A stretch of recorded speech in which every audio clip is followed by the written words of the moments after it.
Bom, galera, o assunto aqui ele já está no caderno de vocês, tá? Isso aqui vocês já têm anotado das nossas duas últimas aulas, mas é só para a gente lembrar e meter ficha na nossa resolução de problemas da nossa apostila, tá? Galera, período e frequência. O que era cada um deles e qual era a relação deles? Ó, período era o tempo que esse cara ia demorar para fazer uma volta completa e a frequência, o número de voltas que ele executa a cada segundo. Qual que é a relação entre esses dois caras? Eu gosto de trabalhar da seguinte forma. O período multiplicado pela frequência sendo igual a 1 sempre. Se fornecer o período, você encontra a frequência. Se forneceu a frequência, você encontrou o período, certo? Na apostila de vocês, está escrito de um jeito um pouquinho diferente. Ele escreve que a frequência é 1 sobre o período, mas isso aqui é exatamente a mesma coisa. É só pegar o período, jogar dividido, que você encontra a sua frequência, tá? Gente, aqui ó, um detalhe importante sobre essa frequência. A frequência é a quantidade de voltas que você executa a cada segundo. Então, se eu falar que a frequência são de 10 Hz, você faz 10 voltas a cada segundo, certo? Mas, galera, tem um detalhe aqui que é o seguinte. Essa frequência ela pode aparecer numa unidade diferente. Ela pode aparecer numa unidade que não seja o Hertz. Pode aparecer na unidade que a gente chama de RPM, que seriam as rotações por minuto, certo? Quando você está trabalhando com RPM e Hertz, tem como você fazer uma conversão entre esses dois caras. Como é que eu faço a conversão de Hertz para RPM ou de RPM para Hertz? Vocês querem diminuir a temperatura ou aumentar? Não, nós queremos ligar o ar. Ah, tá. Beleza. Então, deixa na temperatura ali que está o indicado, tá, pessoal? Ok? Então, galerinha, seguinte, ó. Você tem o Hertz, que são voltas a cada segundo. O RPM, voltas a cada minuto, tá? Então, pessoal, se eu fizer um movimento com 600 voltas por minuto, quantas eu executo a cada segundo, então? 600 dividido por 600. Exatamente. Se eu faço 600 voltas em 1 minuto, se eu quiser quanto que eu faço em 1 segundo, é só pensar, pô, 1 minuto tem 60 segundos, basta eu dividir. Então aqui, ó, pessoal, quando você tiver um movimento em rotações por minuto e você quiser saber em Hertz, o teu modelo é bem simples, é só você dividir esse cara por 60. Obviamente que você pode pensar no contrário, se eu tenho Hertz e quero em RPM, e aí, claro, que se é o contrário, eu faço 1 vezes 60, ok? Agora, pessoal, as nossas duas velocidades, a velocidade escalar e a velocidade angular. Gente, a velocidade escalar é aquela velocidade que nós vamos medir em metros por segundo. Metros por segundo. Ela diz quantos metros eu estou andando ao longo da periferia dessa circunferência a cada segundo, certo? E a velocidade angular é aquela que diz em radianos por segundo. Aí é legal você lembrar que radianos é uma angulação, então ele está falando quanto de ângulo eu descrevo ao longo dessa minha trajetória, certo? Agora, meus queridos, duas equações para a velocidade escalar. Velocidade escalar nós já vimos na aula passada, como é que era? V igual a 2πr sobre o período. Ou esse cara pode ser V2πr, e aqui ó, dividir pelo período é equivalente a multiplicar pela frequência, então vezes a frequência. Ok, na nossa sequência, a velocidade angular, que é bem parecida. Velocidade angular é apenas 2π sobre o período. E a nossa velocidade angular também pode ser escrita como 2π vezes a frequência. Ok, fechou. Existe uma relação entre a velocidade angular e a escalar que é legal a gente utilizar às vezes, que é o seguinte. Se você observar bem a fórmula da velocidade angular, só não tem o fator R.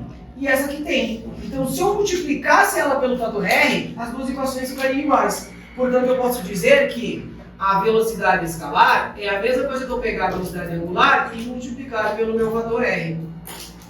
Ok. Fechou. Galerinha, e aí nós temos os nossos acoplamentos que nós estudamos. Qual que eram os dois tipos de acoplamentos? Acoplamento por eixo e acoplamento por contato ou por correia. Quais eram as características básicas desse acoplamento? Ó, galera, no acoplamento por eixo, a ideia é que Se eu fizer uma volta completa no disco da esquerda, o disco da direita fará uma volta completa junto. É só você pensar nisso aqui. Se eu tenho um disco aqui e eu tenho outro disco aqui, ó, se eles estão conectados por um eixo, uma volta completa de um quer dizer uma volta completa do vizinho dele também. Isso quer dizer o quê? Quanto tempo esse cara demora para fazer uma volta? Ah, professor, demora 5 segundos. Então quanto tempo vai demorar para esse cara fazer uma volta? 5 segundos também. Então, pessoal, a gente vai ter que, nesse nosso caso, se esse disco A tem uma certa frequência e esse disco B tem uma certa frequência, nós podemos afirmar que essas frequências são iguais, galera, por eles estarem conectados a um eixo único. Você pode dizer o seguinte, que a catraca da roda da bicicleta, ela tem a mesma frequência de rotação da roda da bicicleta. Claro, quando você não está fazendo aquela situação da pinguela, né? Quando você está pedalando constantemente, aquela catraquinha lá que está girando, ela tem a mesma frequência de rotação da roda da bicicleta, certo? Quanto maior a frequência de rotação da catraca que você imprime com o teu pedal, maior a frequência de rotação da roda da bicicleta, maior a sua velocidade, certo? Agora, aqui, pessoal, a relação é diferente. Por quê? Porque esses caras aqui, ó, a igualdade que vai existir entre eles não é de frequências. Porque o que acontece é que ele tem uma igualdade de velocidade escalar aqui, ó. A velocidade que essa correia está andando ao longo de toda a trajetória é exatamente a mesma. A velocidade que esse disco gira aqui em sua periferia tem que ser igual à velocidade que o outro disco gira em sua periferia. E aqui a gente tirou essa nossa equação aqui, galera. Raio de A vezes frequência de A igual a raio de B vezes frequência de B, pensando que esse é um disco A e um disco B, um disco A e um disco B, certo? Lembrando que esse cara tinha um detalhezinho, tá? Dá para você também criar uma relação com o número de dentes aqui. Quanto maior o raio, mais dentes haverá nesse disco. Então eu posso escrever aqui, ao invés de raio, eu posso colocar número de dentes que tem o A vezes a frequência do A igual a número de dentes do B vezes a frequência do B, ok? E galera, para nós concluirmos isso, eu vou mostrar um jeitinho para vocês decorarem esse negócio e memorizarem legal, tá? Pessoal, quando eu estava no meu ensino médio, o meu professor que me explicou isso, ele fez exatamente o que ele está fazendo aqui. Ele colocou um disco A, um disco B, demonstrou isso a gente fez essa demonstração na nossa aula passada, lembra? E aí, cara, para memorizar, ele falou assim, viu, vamos fazer o seguinte, no invés do disco B eu chamar de B, vamos chamar de disco O. No invés de chamar de B, no invés de chamar de B, no invés de chamar de B, vamos chamar esse disco de O. Então vai ficar frequência de A igual frequência de O. Esse disco agora é O, aqui é O. Então, no invés de raio de B e frequência de B, raio de O, frequência de O. N, O, frequência de O.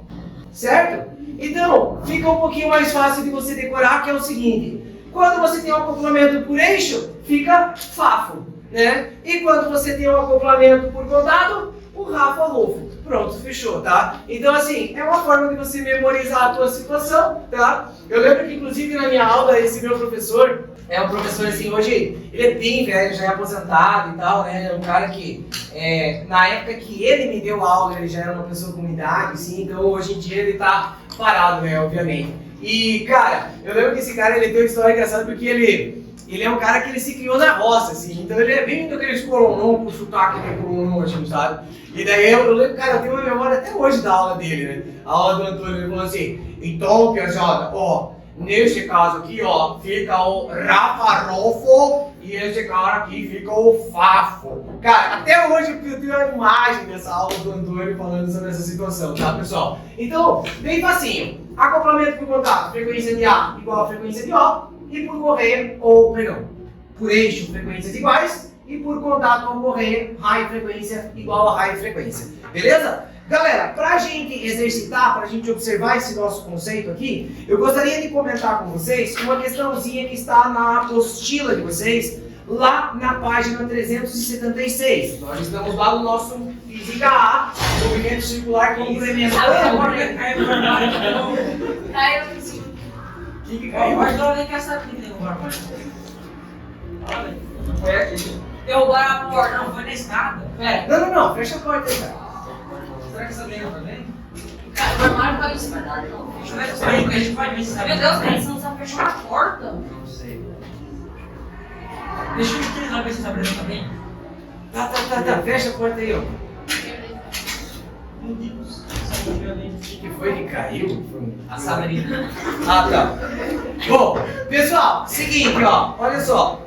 Questãozinha número 1, página 376 da apostila de vocês.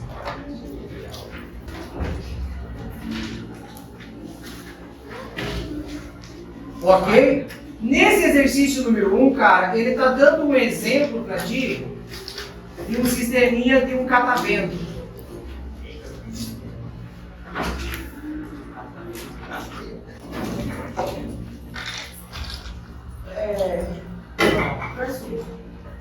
Depois de bandeira. Ok. Galerinha, a ideia é que esses caras são conchinhas aqui, né? E que tem um vento passando aqui. E a velocidade desse vento ela é conhecida por nós, tá? Ele fala assim, anemômetros são instrumentos usados para medir a velocidade do vento. A sua construção mais conhecida é proposta por Robinson em 1846. Ele é um rotor com 4 conchas hemisféricas presas por hastes conforme a figura abaixo. Em um anemômetro de Robinson ideal, a velocidade do vento é dada pela velocidade linear das conchas. E em um anemômetro, em que a distância entre as conchas e o centro seja de 25 centímetros, ou seja, ele está dando raio aqui de curvatura 25 centímetros, certo? Numa situação em que o vento está passando a 18 km por hora, certo? Então a gente tem aqui o nosso fator do vento, 18 km por hora, certo? A pergunta é, qual será a sua frequência de rotação? Galerinha, seguinte, ó, a tua solução ela é mais simples do que parece. Ó, o que foi fornecido para nós? Foi fornecido para nós a velocidade desse carinha e o raio de curvatura desse cara. Bom, e ele está te dando, então, a pergunta associada à frequência. Galera, ó, a velocidade ela é dada como 2πr vezes a frequência. Nós temos a velocidade? Nós temos o raio? Então é só a gente extrair aqui essa frequência. Agora, só um detalhe importante, galera. Essas unidades aqui, ó, elas não estão de acordo com as unidades que nós trabalhamos. Então vamos apenas corrigir elas. Ó, o raio de curvatura, meus queridos, ele está com um valor de 0,25. Opa, já estou dando a resposta, perdão. Ele está com um valor de 25 centímetros, né, galera?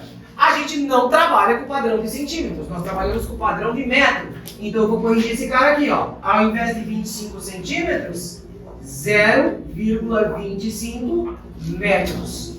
Ok. Agora, e essa velocidade aí, cara, que é de 18 km por hora, caiu na prova de vocês. O que tinha que fazer com essa velocidade aqui? Isso. E como eu faço a conversão de quilômetro por hora para metro por segundo? 3,6. Exato. Então eu vou pegar essa velocidade aqui que é de 18 e eu vou fazer uma divisão dela por 3,6. E aqui 3,6 cabe exatamente 5 vezes dentro do 18. 5 vezes 6 vai dar 30 e 3 vezes 5, 15. Com o 3 fecha o 18. Então aqui a gente vai ter que essa velocidade vai ser de 5 metros por segundo. Ok. Fechou. Bom, se nós temos o raio e nós temos a velocidade, galera, tendo esses dois carinhas aqui, eu posso obter a frequência. Então a gente vai lá e coloca na nossa equaçãozinha. Ó, V é 2πr multiplicado pela frequência. Alguma dúvida aqui? Não? De boa? Sossegado? Tá? Foi dada a velocidade, foi dado o raio, a gente vai encontrar a nossa frequência. Então aqui, ó, essa velocidade eu vou substituir ela com um valor de 5, igual a 2π vezes o raio, que é 0,25, vezes a frequência. Ok, galerinha, ó, 0,25 vezes 2 vai dar nada mais nada menos que 0,5, tá, pessoal?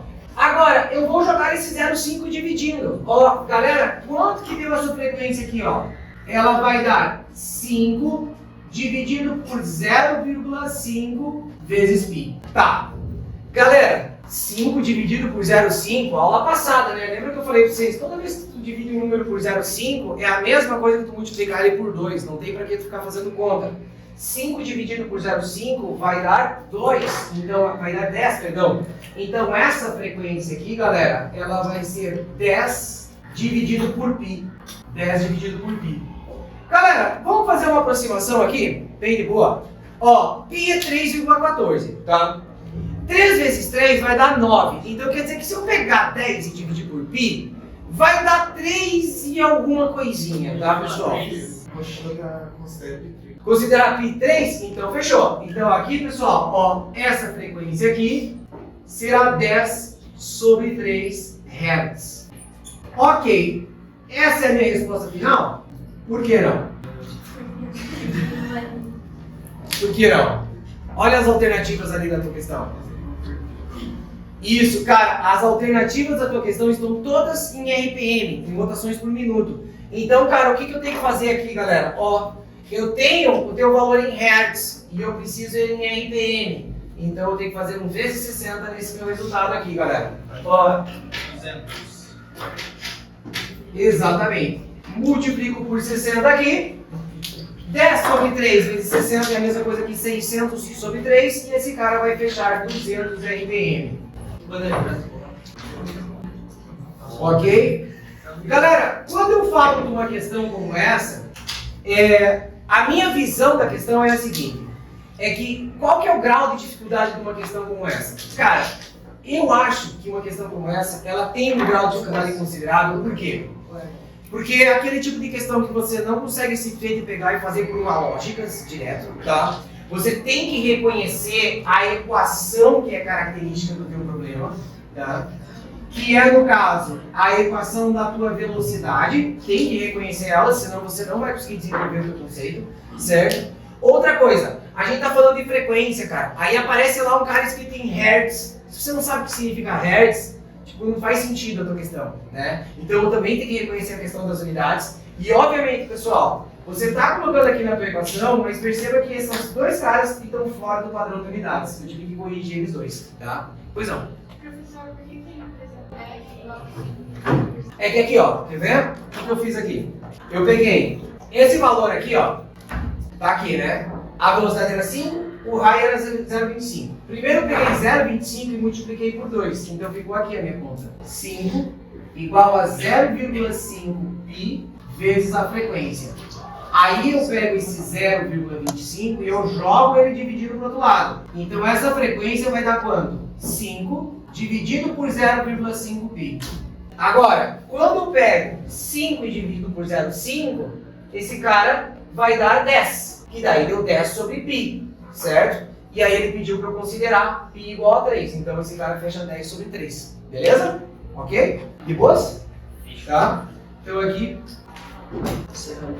Ok. Galerinha, faltam apenas 5 minutinhos, então eu só quero que vocês observem o seguinte, cara, a gente vai ter duas questõezinhas ainda que dá pra gente desenvolver, né? Mas a gente não vai fazer agora elas em sala de aula, tá? Uma das questões que eu quero comentar com vocês é a questão número 5, galera. E eu vou deixar isso aqui como tarefa pra vocês.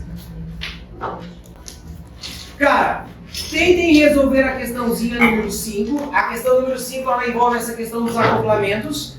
Vocês vão ter vários discos e vocês têm que dizer como que é o acoplamento entre eles para depois resolver o teu problema, tá, galera? E aí, a outra questão que eu queria que vocês observassem... Cadê?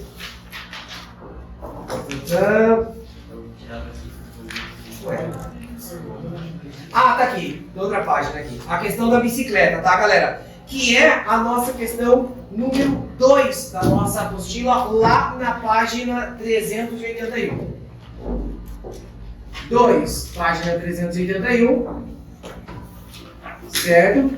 E a tarefa, o exercício número 5 também, mas da página 378.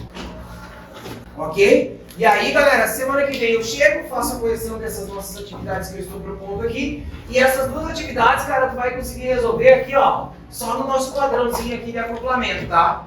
Fafo quando for por eixo e Rafa Rolfo quando for por contato, beleza? Ok? Então a gente finaliza por aqui. Oi? Não entendi. Ah, posso colocar sim. Coloco na agenda. Você não vai mostrar.